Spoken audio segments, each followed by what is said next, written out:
So guys কেমন আছেন সবাই? আশা করছি সবাই খুবই ভালো আছো। সো গাইস আজকের ভিডিওতে আমরা কথা বলতে চলেছি আরও একটি নতুন বেস্ট ক্যামেরা অ্যাপস নিয়ে। তো অনেক দিন পর আবারও নতুন একটা ক্যামেরা আর রিভিউ নিয়ে চলে আসলাম।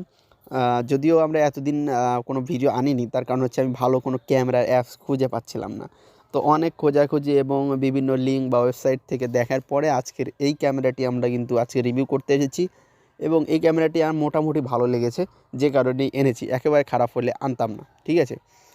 সো তাহলে চলো আর বেশি কথা বাড়াচ্ছি না, ক্যামেরার ভিতর প্রবেশ করব এবং তোমাদেরকে এই ক্যামেরাটির ফুল রিভিউ আজকে দেখিয়ে দেব। প্রথমে দেখো, যখন আমরা ক্যামেরার ভিতর প্রবেশ করছি, প্রবেশ করার পর দেখো আমাদের সামনে ঠিক এরকম একটি ইন্টারফেস কিন্তু শো করবে।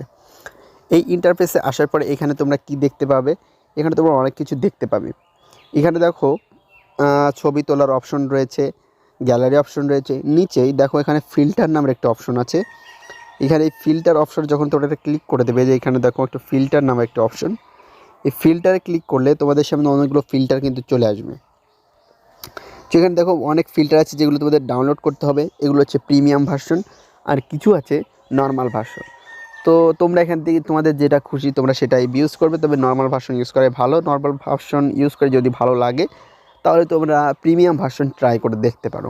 আর প্রিমিয়াম ভার্সনের জন্য যে ডলার প্রয়োজন হয় এবং এই ডলার কীভাবে নেবে বা কীভাবে করবে সব কিছুর ভিডিও কিন্তু আমাদের এই চ্যানেলে আছে, অবশ্যই চ্যানেলে তোমরা দেখে নিতে পারো।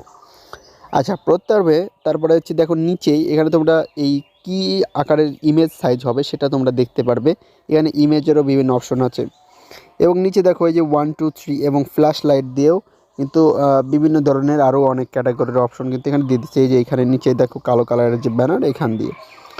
সো এইখানে আসার পরে তারপরে দেখবে এখানে সেটিংস অপশন আসার পরে দেখো এখান থেকে সেটিংস থেকে তোমরা এই ক্যামেরাটি কাস্টমাইজ করতে পারবে। সো এই ক্যামেরাটি রিভিউ আনার একটা কারণ বলে দিচ্ছি, যে বিশেষ কী কারণে আমি এই ক্যামেরাটি রিভিউ আনলাম। সো এই ক্যামেরা রিভিউ আনা হচ্ছে যে এই ক্যামেরার যে ফিল্টারগুলো সেগুলো জেনুইনলি কাজ করে, অর্থাৎ যে ফিল্টারগুলো আছে এগুলো খুবই ভালোভাবে কাজ করে এবং এর শার্পনেসটা অতীব সুন্দর।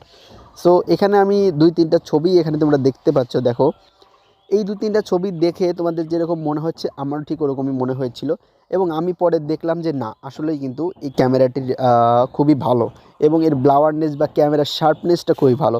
এটা এর ডিটেলসটাও কিন্তু ভালো ধরে রেখেছে। মানে অর্থাৎ তোমার মোবাইলের অরিজিনাল ক্যামেরার সাথে এই ক্যামেরা অ্যাপসটি কম্বিনেশন করলে দেখা যাবে যে আসলে একটা ভালো ছবি কিন্তু তোমরা এখান থেকে তুলতে পারবে। সো যে কারণেই কিন্তু আজকের এই ক্যামেরাটির রিভিউ আনা। সো এখান থেকে তোমরা ফটো কোয়ালিটি দেখতে পাচ্ছ।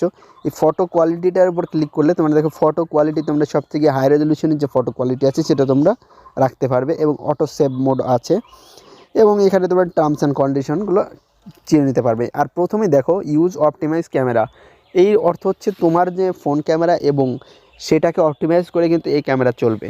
এই ক্যামেরার নিজস্ব কোনো পাওয়ার নেই। তোমার যে ক্যামেরা তুমি চাইলে এখান থেকে 100 মেগাপিক্সেল করতে পারবে না, জুম করতে পারবে না। তোমার যে অরিজিনাল ক্যামেরা সেরকমই জুম হবে, তবে একটু শার্পনেস বা এই অ্যাপসের কিছু ফিল্টার আছে যেগুলো ইউজ করার ফলে তোমাদের ছবিগুলোকে দেখতে আরও অ্যামেজিং লাগবে। সো আশা করছি তোমরা বুঝে গেছো এই ক্যামেরাটি কী করে চালু করবে এবং ক্যামেরাটি কী। তো আসলে এই ছিল আজকের এই ক্যামেরা রিভিউ। এই ক্যামেরার ছবিগুলোও তোমরা দেখলে এবং আশা করছি তোমাদের এই ক্যামেরাটি খুবই ভালো লেগেছে। আর এই ছবিগুলো দেখে তোমরা যদি এটা ট্রাই করতে চাও তো অবশ্যই ট্রাই করতে পারো। অবশ্যই 1 মাসের আগেও তোমরা অন্তত প্রিমিয়াম ভার্সন ইউজ করবে না, এটা আমার কাইন্ডলি রিকোয়েস্ট থাকবে। বা তোমরা এটাকে যদি অ্যাডভান্টেজ মনে করো তো তাহলে সেটাও কোনো সমস্যা নেই। তো তোমরা যদি এর আগেও ব্যবহার করতে চাও অবশ্যই করতে পারো। আর ডলার সম্বন্ধে যদি কোনো বিস্তারিত আলোচনা লাগে অবশ্যই কমেন্ট করবে। আর এছাড়াও আমার ভিডিওগুলো আছে, তোমরা দেখে নিতে পারো। সো ভিউয়ার্স, আজকের মতো বিদায় নিচ্ছি। ক্যামেরাটি ভালো লাগলে অবশ্যই ব্যবহার করবে এবং পরবর্তীতে সে কমেন্ট করে কিন্তু জানিয়ে দিয়ে যাবে। ধন্যবাদ।